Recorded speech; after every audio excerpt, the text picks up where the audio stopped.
The way a child as young as 5 speaks can indicate their gender, a new study has shown. Children of different genders have no physiological reason to different before puberty, but they do nevertheless.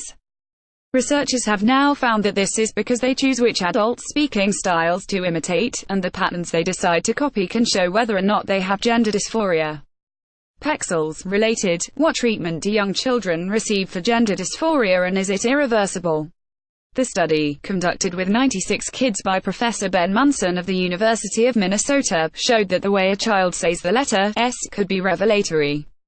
Munson found of the children, some of whom have been diagnosed with gender dysphoria, a child who lisped to use a clear, hypercorrect manner while pronouncing an S was more likely to have gender dysphoria. Pexels, Munson, who is presenting the research at a meeting of the American Association for the Advancement of Science in Austin, Texas, said the results around the hypercorrect pronunciation reflected his previous work. This makes sense because that is the very same S that is characteristic of gay male speech styles in the adult population, said the professor. But the findings around children with a lisp were surprising, he said. Pexels, we never see that pronunciation in adult men in gay populations or really in adult men very much at all, or women for that matter, he said. But what we do find is that they are very prevalent in stereotypical portrayal of gay men's speech. His team said pronouncing S with a lisp was more common in the younger boys with gender dysphoria diagnoses, while saying it in a hypercorrect way was more common in older boys.